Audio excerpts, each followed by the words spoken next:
Hello, welcome to Part 6 in our Star Trek Online Shipbuilding Basics series. In this series, we will go over everything you need to know to set up your character and ships, with both beginner and budget-friendly options, as well as premium endgame setups. In this video, we will be going over bridge officer abilities.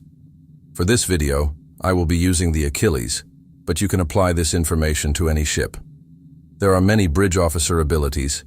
You have the original 3 categories of tactical, engineering, and science abilities, and then the specialization bridge officer abilities from intelligence, command, temporal, pilot, and miracle worker specs. For this video, I am going to focus on the bridge officer abilities you would include on any energy weapons build. The first thing you want to have on any build is your firing mode ability.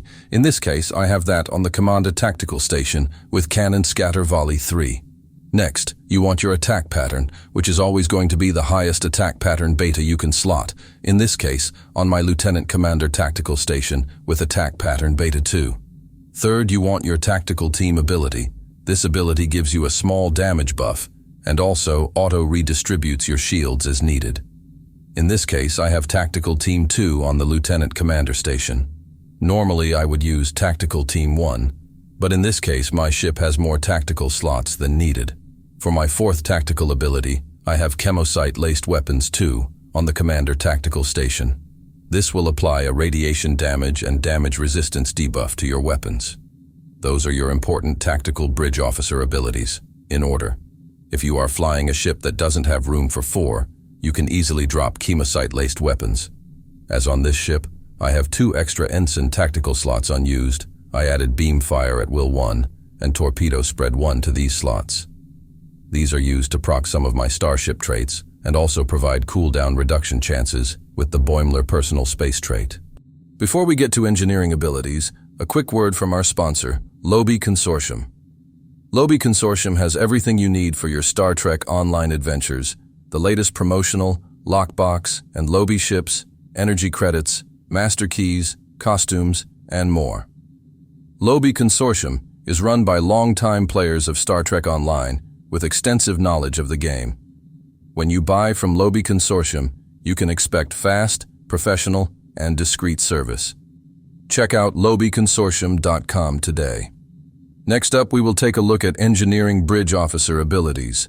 The 2 must-have engineering abilities are emergency power to weapons and emergency power to engines.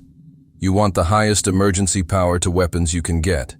In this case, I have limited engineering slots available, so I have emergency power to weapons 2. For engines, you usually would use emergency power to engines 1 regardless. Depending how many engineering slots you have available, directed energy modulation for some extra damage, or for extra heals, auxiliary power to structural integrity and engineering team are all good options. Science bridge officer abilities is where you will often slot a lot of control abilities to proc your unconventional systems trait and reduce the cooldown on your universal consoles.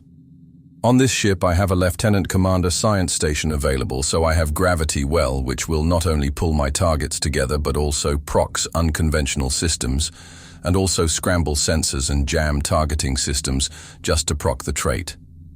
On this ship, I have an Ensign Science Station as well, so I went ahead and put hazard emitters on there for a little healing. Next, I want to talk about Miracle Worker bridge officer abilities. There are 2 that are often used on energy weapon builds. The first is narrow sensor bands. This will give you a 20 to 50% damage buff versus targets. The closer you are, the higher the damage buff.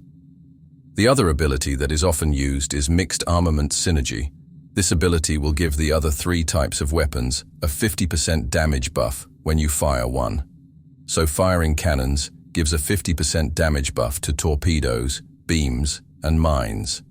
Firing beams will give a 50% damage buff to cannons, torpedoes, and mines, and so on. Now for intelligence bridge officer abilities, in this category, the only ability used is Override Subsystem Safeties. This ability gives you up to 50 additional power for all systems, which slowly diminishes over the course of 20 seconds.